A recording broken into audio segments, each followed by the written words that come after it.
Salve, salve, pessoal! Iniciando aqui a videoaula da nossa segunda semana da disciplina Introdução ao Aprendizado de Máquina. Então, na semana anterior, a gente deu uma passada geral, né, nos aspectos históricos, diferenciando o que é IA de aprendizado de máquina, enfim, dando uma nivelada para todo mundo chegar nessa semana, enfim, mais ou menos no mesmo patamar, né, para a gente poder avançar com a disciplina.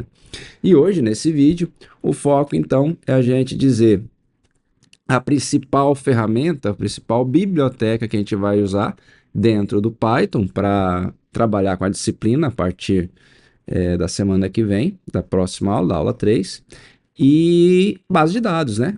Como é que a gente precisa? A gente precisa de dados para trabalhar com o aprendizado de máquina. A gente viu isso semana passada.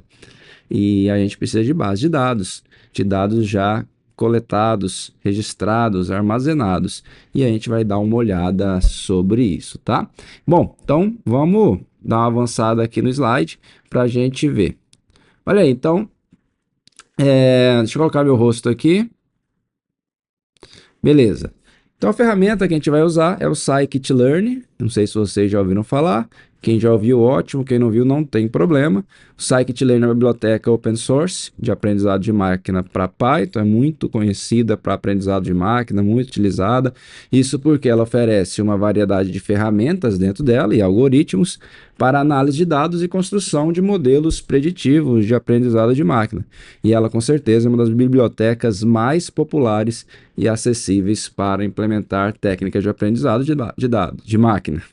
E as principais funcionalidades abrangem todo o processo, todo o pipeline. A gente não viu ainda essa palavra, a gente vai ver, mas que vai desde o pré-processamento, que é a preparação dos dados já registrados, já coletados, antes de entrarem esses dados nos algoritmos inteligentes, no algoritmo de aprendizado propriamente dito, que são a construção dos modelos, que está escrito aí. Então, abrange desde o pré-processamento, a construção do modelo, até a avaliação de desempenho, que a gente também vai ver aqui na disciplina, ok? Então, deixa eu mudar meu rosto de lugar. Entre as vantagens do scikit-learn estão a facilidade de uso da ferramenta, já vem tudo pronto praticamente, pelo menos o que a gente vai usar na disciplina está tudo lá, tudo pronto. É muito detalhada, bastante utilizada, muito conhecida, então é bastante detalhada essa ferramenta. Vocês vão encontrar informações delas facilmente em diversos locais na web, incluindo, é claro, as IA generativas, que conhecem bem essa ferramenta. E aí, com isso, claro, torna o aprendizado muito mais fácil, muito mais acessível para qualquer pessoa. Além disso, é uma biblioteca bem robusta, com grande variedade de algoritmos, e principalmente de aprendizado supervisionado e não supervisionado, que a gente vai abordar aqui na disciplina. A gente viu semana passada que há ainda aprendizado por reforço. Nessa biblioteca não tem aprendizado por reforço, que é uma característica um pouco diferente. Na verdade, o aprendizado por reforço, como a gente falou, é meio que tentativa. Eu ia falar tentativa e erro, mas é isso mesmo. A partir do momento que os agentes, os robôs, vão conhecendo o ambiente em que eles atuam, eles vão, não tem uma base de dados coletada, ele vai coletar o dado a partir do que vai interagindo. Então coleta, interage e descobre se aquilo é bom ou ruim, tá? Então é um pouco diferente, por isso que não tem aprendizado por reforço nessa ferramenta. E a sua flexibilidade, a flexibilidade do scikit-learn permite aplicar técnicas desde classificação, que é a primeira que a gente vai trabalhar na disciplina, quanto regressão, agrupamento ou clustering, cluster é o termo em inglês para agrupamento, redução de dimensionalidade e pré-processamento de dados de forma intuitiva. A gente vai usar bastante coisa também de pré-processamento, ok? Então, tivemos um panorama muito rápido sobre essa ferramenta, que é o scikit-learn. Então, a gente vai usar o Python, claro, e para instalar a ferramenta, para instalar a biblioteca, é igual, né? Pipe install scikit-learn, né? O scikit-learn, ele escreve sklearn, tá? Que escreve ele. Daqui a pouco a gente vai ver exemplo de código-fonte. E aí lá no código-fonte tem o nome da biblioteca. Eu mostro para vocês na hora que a gente for para o código-fonte. Aí é só dar o pip, espaço, install, espaço e o nome da ferramenta, né? Que é SK Learn lá na biblioteca, tá? Daqui a pouquinho eu mostro para vocês. Vamos falar mais um pouco aqui, então, ó, sobre aprendizado supervisionado. No Scikit-Learn tem vários algoritmos que vêm prontos, implementados, disponíveis. Então lá tem, por exemplo, os algoritmos de aprendizado supervisionado, entre eles, algoritmo regressão linear, árvore de decisão, tudo isso aí é nome de algoritmo, tá, gente? SVM, que é uma sigla em português para máquina de vetor de suporte, um algoritmo chamado KNN, o floresta aleatória, o Random Forest, e redes neurais, tá? Então, tem outros também, né? Mas, basicamente, o aprendizado supervisionado que tem lá é isso, né? Aprendizado supervisionado é o que a gente vai ver primeiro, tá? A gente vai trabalhar primeiro com classificação. Mas lá também tem, como já tinha falado, algoritmos de aprendizado não supervisionado. Então, por exemplo, aí tem o Camins, que a ideia é de trabalhar aqui na disciplina, lá no final da disciplina de trabalhar com Camins, ou K-Means, né? PCA, análise de componentes principais, isso é para redução de dimensionalidade, agrupamento hierárquico, DB-Scan, tem também o SVD, enfim, tem outros algoritmos, mas é só para dar um panorama amplo para vocês que a ferramenta, que é a biblioteca, né, o Scikit-Learn, tem muitos algoritmos já prontos, implementados de aprendizado de máquina, então vocês não tem que implementar esses algoritmos. Antigamente, a gente tinha que implementar eles, não tinha essa facilidade de pegar pronto. Eu mesmo já tive, na época da minha graduação e mestrado, eu tive que implementar rede neural em C, né? A rede neural que eu usei na minha dissertação de mestrado, isso há bastante tempo atrás, eu tive que implementar ela, isso lá em C++. Beleza? Então hoje é bem mais tranquilo, muita coisa pronta, rede profunda, rede neural profunda a gente também consegue encontrar pronta. Um adendo que eu faço aqui, o Scikit-Learn não tem rede profunda, rede neural profunda implementada nela, e aí a gente usa outras bibliotecas, tem o TensorFlow, tem outras, tá? A gente não vai trabalhar na disciplina com redes profundas, mas é só para ficar essa observação que também tem outras bibliotecas prontas para uso. É muito fácil hoje em dia trabalhar com aprendizado de máquina, com essas ferramentas, com essas bibliotecas que fornecem os algoritmos já prontos. Senão a gente teria que implementar todos eles, tá? Então, outras funcionalidades que tem no Scikit-Learn é que funcionalidades de pré-processamento de dados, isso aqui é muito importante, tá? A gente vai trabalhar ao longo da disciplina sobre o pré-processamento. O que é o pré-processamento? É os dados que a gente vai ter que trabalhar eles, fazer algumas mudanças, trabalhar com eles para melhorar o resultado do aprendizado, dos algoritmos de aprendizado. Então a gente vai pegar da base de dados, trabalhar esses dados, chama o pré-processamento, e depois que a gente trabalhar eles, pré-processar os dados, a gente vai enviar os dados para os algoritmos de aprendizado de máquina para a construção dos modelos preditivos, tá? Também tem no Scikit-Learn toda a parte de avaliação dos modelos treinados, né? Seja por meio das métricas de desempenho, que a gente vai ver também aqui na disciplina, métricas de desempenho para cada tipo de aprendizado. Validação cruzada, que é o tipo de treinamento que pode usar, enfim, entre outros. E outras técnicas lá, até já citei SVD. SVT é a decomposição de valores singulares, né? É uma técnica de álgebra linear que é muito usada para redução de dimensionalidade, tá? Beleza, então era uma ideia rápida, muito mais para dar uma passagem do que é a ferramenta. Então, o Scikit-Learn, que é a que a gente vai usar. Ele é gratuito, open source, e é usado no Python, e a gente já vai ver alguns exemplos, tá? Beleza, dito isso, vamos passar para uma segunda parte teórica aqui da disciplina, que é sobre as bases de dados. Eu já falei da ferramenta, agora a gente vai falar das bases de dados, depois a gente parte para os exemplos, tá? Então a minha ideia aqui é apresentar para vocês, que são a coleta de dados, né? Então, deixa eu colocar meu rosto de novo aqui. São os datasets, né? A gente precisa de datasets, datasets, né? O termo em inglês. Quem a gente é português e fala dataset. Dataset é uma base de dados. A gente precisa de base de dados, né? De banco de dados prontos, com os dados coletados. Depois que os dados são coletados, a gente usa em aprendizado de máquina. Normalmente, esses dados são coletados em sistemas já existentes, né?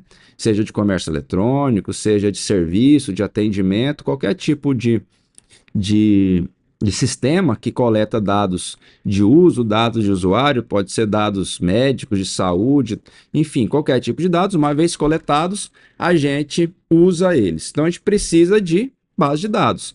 Os dados serão coletados, monta-se uma base de dados, isso com o uso dessas ferramentas, né, que não seria parte nossa. A gente poderia, de aprendizado de máquina, interagindo com outros membros da empresa, da instituição que a gente for trabalhar, de repente dizer, ó, gostaria de ter tal tipo de dado. E aí o pessoal lá dos sistemas lá tentar começar a coletar os dados a partir das variáveis que a gente precisa que não foram coletadas. Aí sim, mas normalmente não é a gente, né, que vai coletar esses dados. Esses dados são coletados pelos sistemas que a empresa tem, que foram projetados para automatizar uma venda, um processo, um serviço, pode ser, enfim, diversas aplicações. Uma vez que a gente tem essa base de dados, a gente usa para treinar os modelos dos algoritmos inteligentes e aí sim poder obter uma ferramenta inteligente para inferir, para fazer uma classificação, fazer uma previsão, alguma coisa de acordo com a necessidade. Bom, e aí eu quero mostrar para vocês que existe uma lista de sites com bases de dados, datasets, base de dados e dataset é a mesma coisa para a gente, ok? Que eu já disponibilizei lá no Ava para vocês, tá? Então vamos lá para o Ava, aqui está o Ava da aula 2, vocês observem lá em documentos, que eu disponibilizei aqui uma lista de bases de dados, de datasets para vocês, tá? Então, tem vários com os links aqui de diversos locais. Vamos clicar primeiro aqui no UCI. No CI, o UCI está abrindo. Então, o UCI é um dataset mais já tradicional, bastante antigo, muito usado. E aqui tem uma lista de bases de dados. Vocês podem clicar aqui em cima, que aí vai aparecer as buscas de base de dados, tá? Então, tem uma série de bases de dados. Então, por exemplo, aqui, ó, deixa eu clicar nesse aqui, doenças cardíacas, né? É uma base de dados de 1988, né? Tá dizendo aqui da onde foram coletados, em Cleveland, da Hungria, da Suíça e de Long Beach, lá dos Estados Unidos, né? São dados multivariados, na área, o assunto da área saúde e medicina, as tarefas que podem ser feitas com essa base de dados é de classificação, a gente vai ver isso na semana que vem, mas já sabe que classificação é aprendizado supervisionado, os tipos de dados, a quantidade de registros na base de dados, tem só 303 registros, é pouco, a quantidade de features, de características, de variáveis são 13, tá?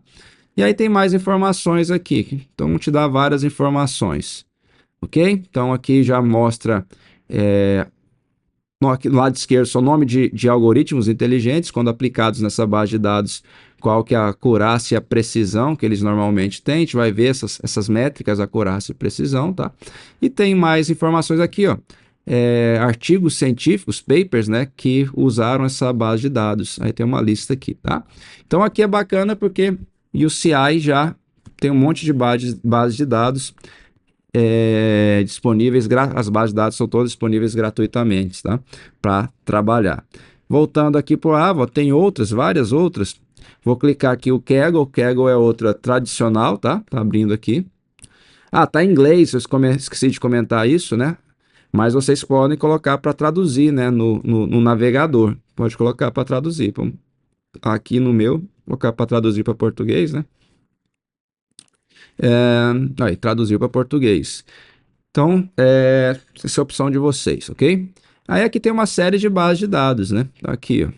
Conjunto de dados de IoT, né? Internet das Coisas, as 50 melhores universidades dos Estados Unidos e assim por diante. Vocês podem fazer uma busca de base de dados, por exemplo, colocar aqui, sei lá, futebol. Vamos ver o que vai ter aqui. Ó, eventos de futebol, banco de dados de futebol, futebol de fantasia, dados de jogadores de futebol, etc. Colocar FIFA, por exemplo, já que eu coloquei de futebol.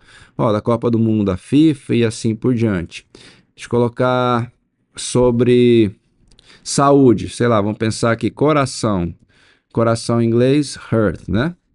Então aqui, ó, previsão de insuficiência cardíaca, uma série de bases de dados todas disponíveis gratuitamente para a gente poder baixar e utilizar na disciplina, que essa é a ideia. A gente pegar algumas bases de dados já, com os dados obviamente coletados, prontos para trabalhar ao longo da disciplina. Então aqui tem uma série de outros, vou clicar só mais uma, ó, o Harvard Dataverse, vai abrir, abriu na mesma aba.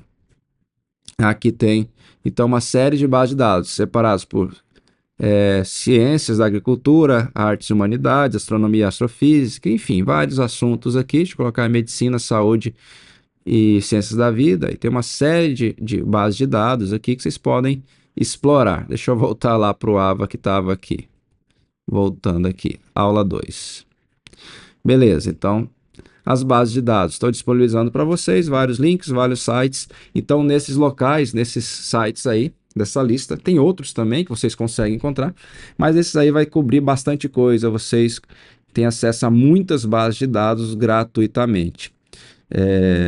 Enfim, que a gente realmente vai precisar aqui na disciplina. Beleza. Dito isso, vamos para o código-fonte, né? Deixa eu abrir o slide aqui. Então, aqui a gente tem um primeiro exemplo de código-fonte para abrir base de dados, né, datasets em arquivo CSV. Arquivo CSV, extensão .csv, é mais ou menos o padrão que a gente trabalha.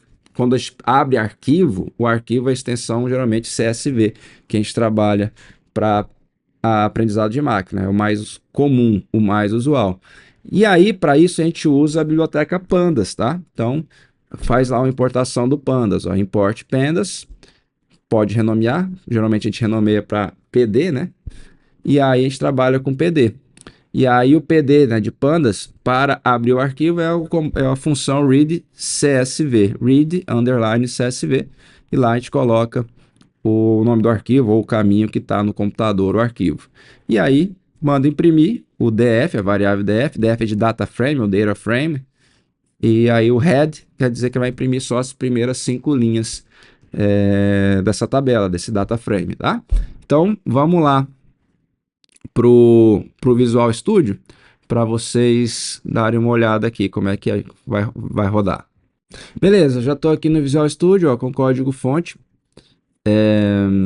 para a gente executar o código fonte. Então, observe que aqui eu estou abrindo um arquivo chamado dados.csv. Ele está aqui embaixo, ó, dados.csv, esse arquivo. Então, esse arquivo já existe no meu computador, tá? Então, tem que já existir esse arquivo, obviamente, né? Com esse nome, com essa extensão, e está no caminho correto. Uma vez que está, clicando para executar, olha aí, aqui embaixo está aparecendo, então, deixa eu subir só um pouquinho mais, ele está imprimindo os dados desse arquivo, ó, matrícula, nome, período de ingresso, idade, minutos de estudo, nota da prova, são dados fictícios, tá? E aí com o head, como eu falei, ele vai imprimir os primeiros 5 registros. Então, é muito simples com o Pandas abrir arquivos CSV, tá? Então, tá tudo aí nesse DF, né? Que é o data frame, bem tranquilo, tá? Então, vocês podem copiar do slide, podem e devem copiar do slide e testar, tá? Testar com outros arquivos, com arquivos locais do computador de vocês que tem o arquivo .csv, senão baixam na internet ou façam uma planilha no Excel e exporta essa base de dados como CSV que vai dar tudo certo.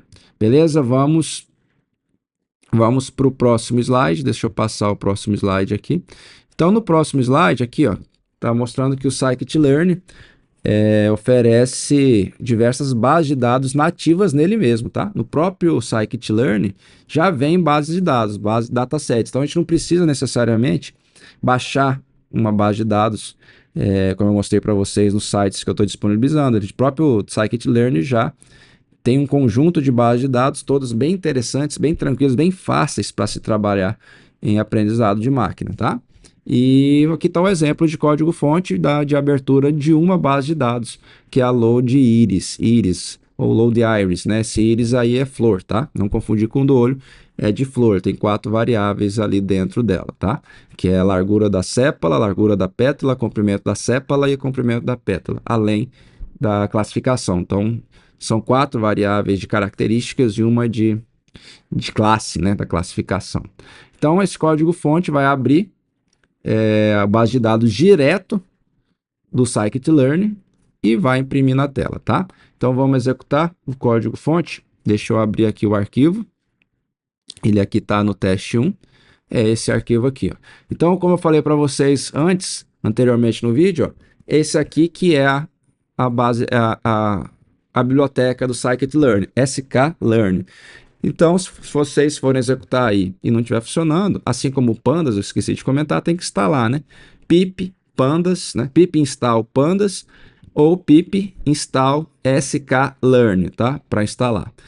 Feito isso, o load iris ou load iris vai abrir a base de dados iris e armazenar nessa variável iris aqui, tá? Aí ele vai abrir armazenar as características da flor, no caso a largura e o comprimento de sépala e pétala na variável x, e a variável alvo, que a gente vai precisar disso lá para classificação, por isso que ele separa o x e o y, depois na próxima semana a gente vai ver isso, ele pega a classificação, a classe de cada flor, qual o tipo de flor que é, e coloca numa outra variável. Então, essa linha 10 eu coloquei só para unificar. A gente não unifica na hora que vai trabalhar com base de dados em aprendizado de máquina, mas só para poder mostrar aqui para vocês na tela, eu unifiquei as variáveis x e y, seriam duas tabelas aqui, né? E mandei imprimir as 5 primeiras linhas. Então, agora que eu vou executar aqui, estou executando, olha aí. Então, ó, a largura, né, da sépala, comprimento da sépala, largura da pétala, comprimento da pétala em centímetro e a classe. Todos aqui é a classe de flor 0. Tem a flor 0, a flor 1 e a flor 2, tá? Onde 0 é um tipo de flor, 1 é um outro tipo de flor e 2 é outro tipo de flor. Então, para vocês verem que o próprio scikit-learn já vem com algumas bases de dados. Nesse caso aqui, a gente está dando o exemplo da base de dados iris, tá? Então, vamos voltar lá para o slide. Então, voltando para o slide, a gente vê aqui, ó, deixa eu mudar, a gente vê aqui que o scikit-learn já vem com várias bases de dados. Aqui nessa slide tem as principais, né, as bases de dados mais populares, os datasets mais populares que vêm no scikit-learn. Então, ó, na primeira linha tem o iris, né, que a gente acabou de abrir aqui, mas tem o breast cancer, o digits, o wine adivinho, diabetes, né, etc. Tem alguns aí, todos abrem com um comando só, né? Então, o primeiro lá que a gente viu é com load iris, que abre. Onde tem load iris, a gente muda por load breast cancer, para usar a do breast cancer. Para abrir a do vinho, ao invés de ser load iris, coloca load wine, né? Então, a gente só fazer isso. A gente pode, por exemplo, mudar no VS Code. Vamos tentar mudar aqui, ó. Em vez de ser load iris, vamos trabalhar com adivinho, load wine. Em teoria é só isso. Fica feio, né, trabalhando com iris. Então até recomendo vocês colocarem como data, por exemplo. Data é dados em inglês, né? Porque aí você só muda aquelas duas, só muda aqui e não precisa ficar renomeando variável. Então, ó, vamos executar para ver se vai funcionar. Aí, funcionou, viu? Então, basta substituir o load iris ou load wine para o que quer trabalhar. Então, você trabalha com, já vem várias bases de dados prontas no scikit-learn, tá? Avançando aqui o slide, deixa eu colocar meu rosto. Temos aqui, ó, que o scikit-learn também fornece funções para carregar datasets, bases de dados maiores, tá? Por quê? Porque essas bases de dados que já vêm nativa no scikit-learn, elas são menores, tem menos registros. Mas o scikit-learn também tem bases de dados maiores, mais amplas. Aí, para isso, a gente tem que usar, ao invés do load, usar o fetch, tá? Então, observe lá, fetch California House. A gente estava usando load, né? O load wine, load iris. Nesse caso aqui é o fetch California House. California Housing é uma base de dados maior das casas da Califórnia, tá? Então, vamos abrir esse exemplo aqui, tá? Vamos aqui no exemplo 2. Então, aqui, ó, eu colei já o código-fonte que está no slide. É basicamente a mesma coisa que a gente vinha fazendo com load, o que mudou é o fetch, né? O resto é igual. Então, com isso, é uma base de dados maior. que tem muito mais registro, tá? Então, só para mostrar que está acessando ela e imprimindo. Então, essas bases de dados que vem no Scikit-Learn, que a gente acessa com FET, como o California Housing, são bases de dados que tem mais registros, tá? Então, vamos avançar aqui para o próximo slide. Aqui nós temos exemplos, né? Deixa eu colocar meu rosto, agora dá para colocar, de bases de dados maiores, né? Que a gente acessa com esse comando FET. Então, tem o California Housing, tem um de classificação de texto, que é o segundo aí. Enfim, tem alguns exemplos aí de bases de dados que são maiores, né? Que vem no Scikit-Learn nativamente. Lembrando que tem aquelas sites que eu coloquei para vocês com várias outras bases de dados, tá? Bom, vamos fazer um outro exemplo aqui, ó. Se você quiser ver todos os bases de dados, todos os datasets disponíveis no Scikit-Learn, basta entrar com esse comando aí. A gente importa o Scikit-Learn e pede para imprimir o nome de todas as bases de dados que tem nele. Já deixei no Visual Studio, tá aqui, vou executar. E aí ele vai imprimir, ó, o nome de todas as bases de dados, tá vendo? Então, ó, tem aqui o Loadwine que a gente abriu, Load Iris, tem o Breast Cancer que eu citei, tem vários outros, tem os FET, né, aqui o FET California House. Então, aqui ele lista todas as bases de dados que tem, ok? Então, o próprio Scikit-Learn, ele já traz várias possibilidades, né, de base de dados que facilita muito para a gente trabalhar. Bom, vamos para mais um exemplo aqui. A gente tem, ó, que é possível acessar base de dados externas também de forma simples. Quando eu falo externa, que está na web, na internet em algum local, tá? Então, se a gente tiver o endereço, por exemplo, no arquivo CSV na internet, se tiver o endereço dele, basta pegar o URL, o endereço, e colocar nesse código-fonte que ele vai abrir, tá? Então, já deixei pronto lá no Visual Studio para a gente executar, é o teste 4, tá? Então, aqui tem um endereço, uma URL. Repare que aqui é o arquivo CSV, eu preciso que seja o endereço do arquivo CSV, a extensão CSV, e aí a gente vai acessar. Eu quero alertar para isso aqui, ó. Por quê? Porque o arquivo CSV, ele, por padrão, os dados são separados por vírgula. CSV, em português, significa colunas separadas por vírgula. Mas tem alguns arquivos CSV que, ao invés de vir separados por vírgulas, vem por ponto e vírgula.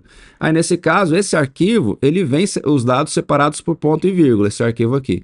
Então, eu tenho que especificar, ó, esses dados são separados por ponto e vírgula, por isso que tem isso daqui. E aí ele não dá problema, ele por padrão ele assume a vírgula, nesse caso eu estou indicando, ó, é ponto e vírgula. E aí ele vai funcionar normalmente, ó. Vou executar, ele está buscando esse dado na web e já imprimiu, tá aí, acessou e está imprimindo. Então se você tiver a URL, o endereço da base de dados, que está em algum local na web, algum repositório, algum drive, basta pegar o endereço completinho e usar lá que você já consegue acessar, tá bom? Bom, dito isso, vamos para mais um slide aqui. E aqui nesse slide, deixa eu colocar meu rosto também aqui para aparecer. Esse é um exemplo de importar a base de dados direto do UCI, tá? A gente consegue, o UCI é um daqueles sites, né? O primeiro site que eu abri daquela lista que tem no AVA.